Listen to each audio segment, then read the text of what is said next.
This is the National Video Journalist Network.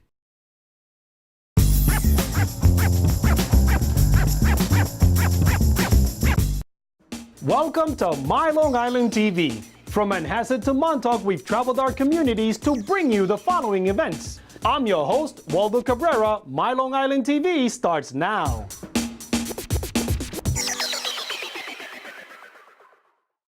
To me, it's embrace every opportunity, and I think every young woman should. I think your career path is not always driven by what you want to do in the future, but what opportunities lie at your feet and what come across throughout your career. So if you embrace the opportunities that are given, know that it's going to be a challenge, continue to know that it's going to give you an opportunity to grow, try it. It doesn't hurt. Regardless of what industry you're in, when you're junior, and this goes to if you're a man or a woman, you make some faux pas along the way, right? It could be as simple as not demonstrating respect to everybody in your organization, or not really knowing how to interview. And so when you know you want to be in a specific field, when you're in high school, when you're in college, do your networking. Find people whose career you want, and then go meet them. I guarantee you more people than not want to mentor the youth. They want to pass on and pay it forward what they were given. I continue to work with my father every day. He's 83 years old, still comes in every day. So the mentor that is my father is still with me, which is wonderful, and he will always be my mentor. The interesting thing, I talked a little about, women in manufacturing become mentors for women in manufacturing, but it's also a little gender blind. I mean, we become mentors for each other just in the field and in the sector of manufacturing.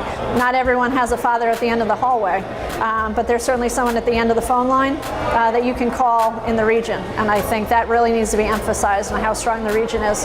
I've chosen a lot of really strong female mentors, not necessarily in manufacturing or food, just women who've or risen through the corporate world, whether it's in sales or whether it's an entrepreneur who created a business. I think it's really important for women to identify opportunities to develop their own careers and their own identities, and maybe a family if they choose to, and that's a hard balance.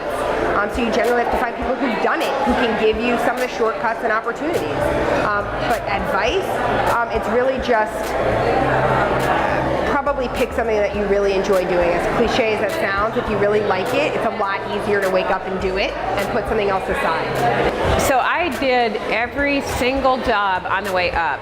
And a lot of people gave me a hard time about that. They were like, well, why do you do the warehouse job, and then why do you do the operations job, and why do you do the purchasing job? Do each one individually. And the reason that I think that's important when you're young is because you actually have the ability to move around and do those things.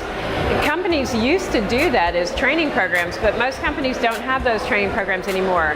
So my message is, if you want to develop your career, you have to do it yourself. You have to start thinking ahead and saying, where do I want to go? And don't leave it as some random path that is happenstance. You really need to think it out. You want to say, I want to get here, and what do people here do, and what kind of background they have, and split it into equal, little steps that you have to do, and go after it.